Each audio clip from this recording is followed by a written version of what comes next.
যখন রানী বিলকিসের কাছে এই কথা বলল, রানী এবার বলতো আমার সিংহাসন আমার রাজত্বে তালা লাগাইয়া দাও। রানী এবার সব রাজত্বে তালা লাগাইয়া সুলাইমান নবীর কাছে আত্মসমর্পণ করার জন্য যাইতেছেন। হুদহুদ আইসা খবর কয় সুলাইমান নবী রানী বিলকিস তার সবগুলো দরজার ভিতরে তালা লাগাই দিছে, আপনার কাছে আসতেছে। এবার সুলাইমান নবী একটা বৈঠক ডাকলেন। বৈঠক ডাকার পর সব নেতাদেরকে এক জায়গায় বসাইয়া, মানুষদেরকে এক জায়গায় বসায়, জিনদেরকে এক জায়গায় বসাইয়া সুলাইমান নবী এবার ঘোষণা করতেছে, আমি রানী বিলকিস আমার কাছে আসার আগে রানী বিলকিসের সিংহাসন আমার কাছে এনে দিতে পারবে কে? রানী বিলকিসের সিংহাসন আমার কাছে কে এনে দিতে পারবে? বিশাল সিংহাসন কে আনতে পারবে?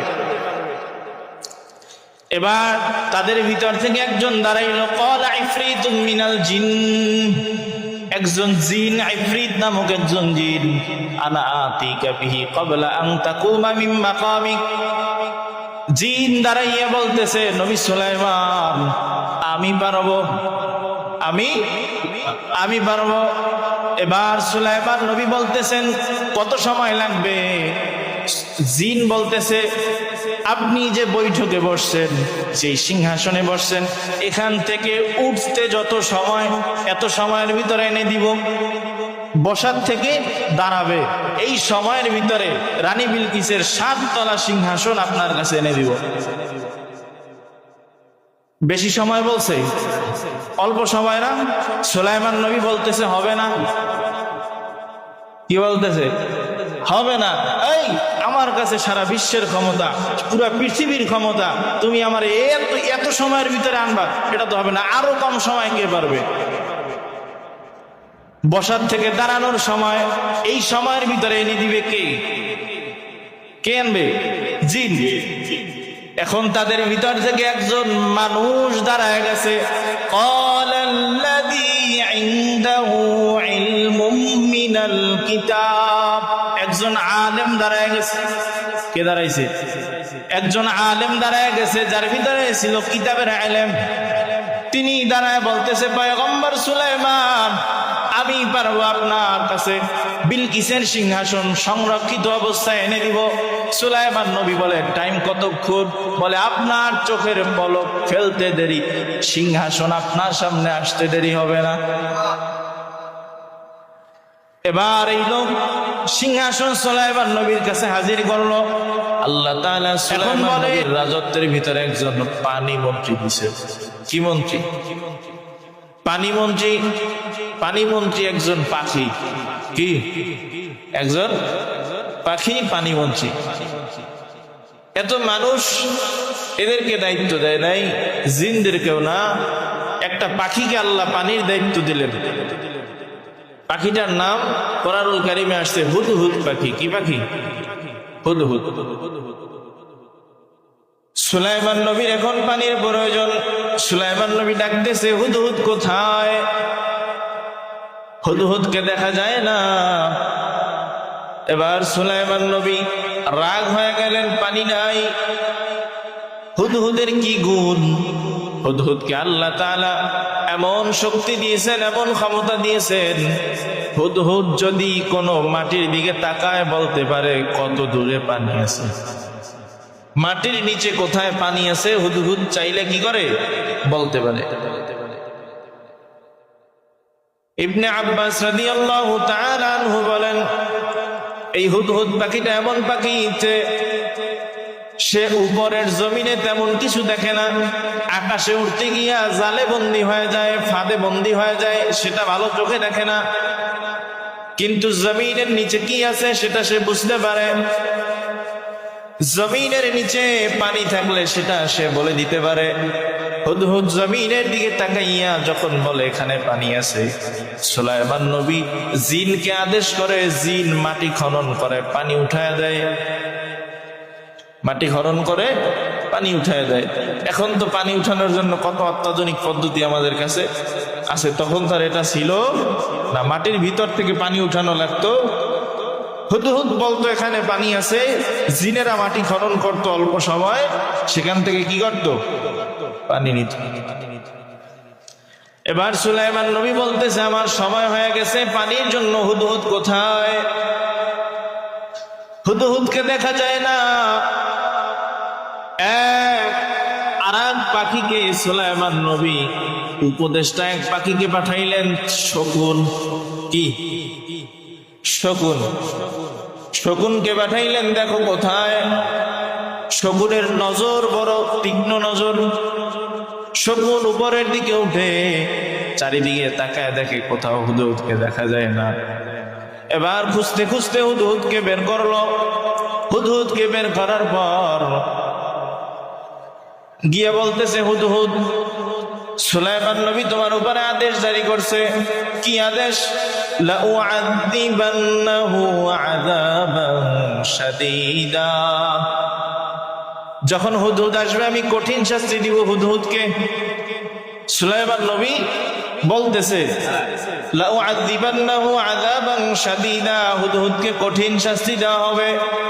আও লাআযবাহান্নাহু, অথবা তাকে জবাই করে ফেলবো।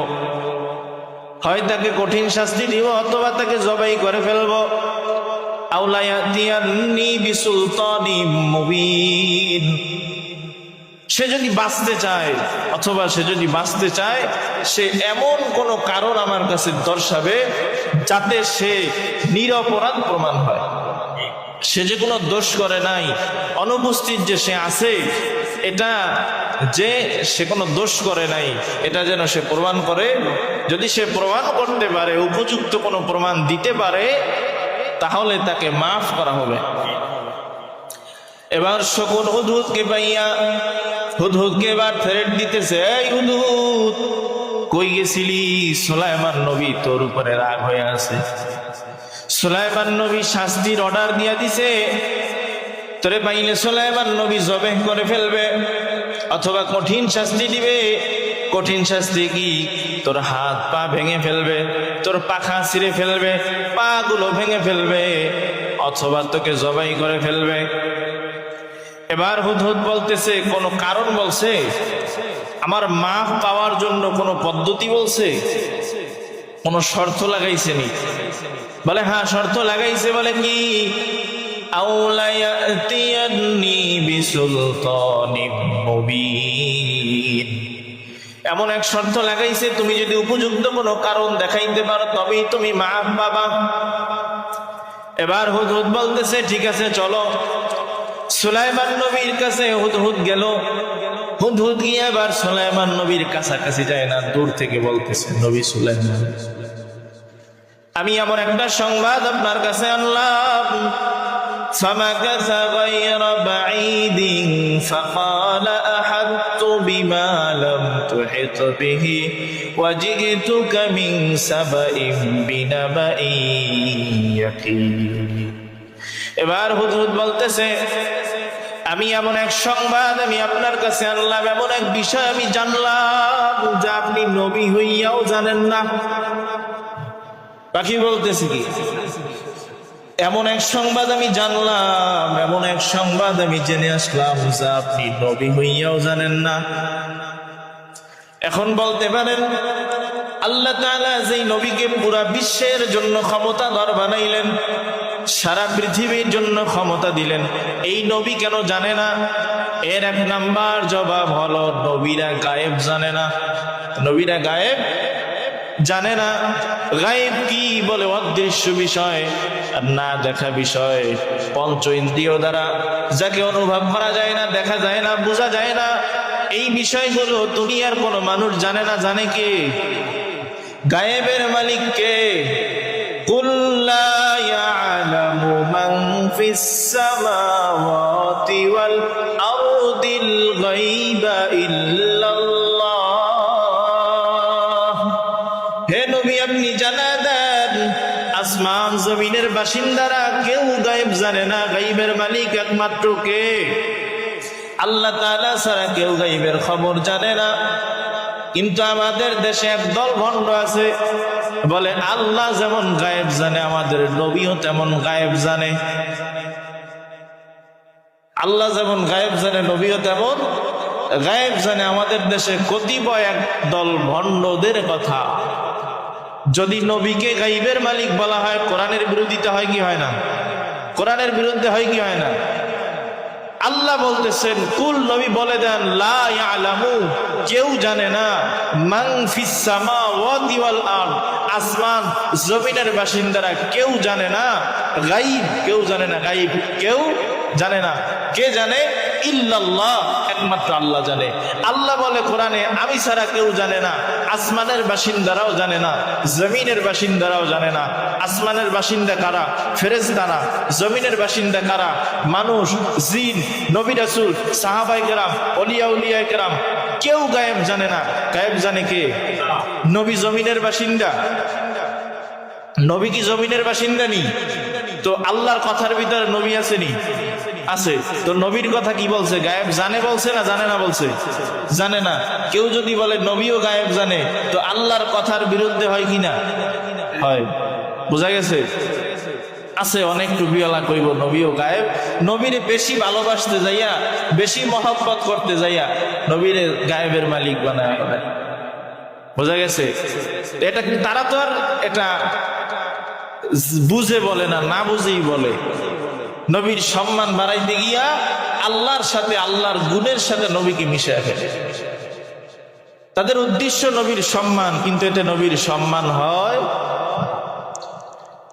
দুই ভিক্ষুক গেছে যমুনা নদীর তীরে। যমুনার তীরে যাইয়া বড় সেতু দেখা দুই ভিক্ষুক বলতেছে, এক ভিক্ষুক আর এক ভিক্ষুক রে বলতেছে, এত বড় সেতু কে বানাইছে? বলে এত বড় সেতু আমাদের সরকার বানাইছে। বলে এত বড় সেতু বানাইছে 10,000 টাকার নিচে পারে নাই। এত বড় সেতু 10,000 টাকার নিচে পারে নাই। আর এক ভিক্ষুক ডাক দিয়ে বলে, আরে মগা, এত বড় সেতু কি 10,000 টাকায় হয়? কম পক্ষে 20,000 লাগছে। কম পক্ষে কয় হাজার লাগছে? 20,000 লাগছে। দুইজনের কথা হইল। এদের উদ্দেশ্য কি ছিল? এই যমুনা সেতুর সম্মান কমানো না বাড়ানো? মান বাড়ানো ছিল না কমানো ছিল তাদের উদ্দেশ্য? বাড়ানো ছিল। বাড়ানোর জন্যই বলছে। কিন্তু কি বললে যমুনা সেতুর মান বাড়বে আর কি বললে কমবে, এই জ্ঞান তাদের ভিতরে নাই। তেমনি ভাবে যারা বলে নবী গায়েবের মালিক, নবী গায়েব জানে, তারা নবীর সম্মান বাড়ানোর জন্য বলছে। কিন্তু কি বললে নবীর সম্মান বাড়বে, কি বললে নবীর সম্মান করবে, কমবে, এই জ্ঞান তাদের ভিতরে নাই। বোঝা গেছে?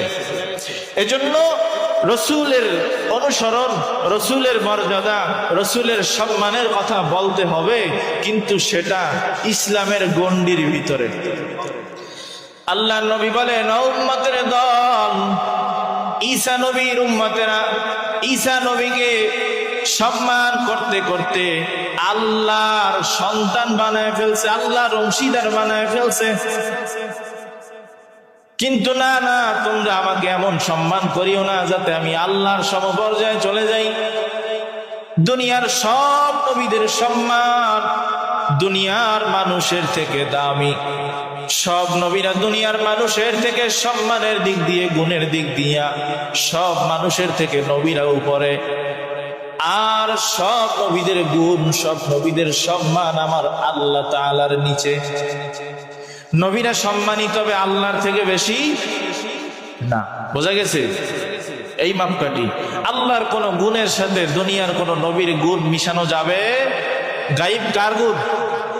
গায়েব জানা কার গুণ? আল্লাহর গুণ।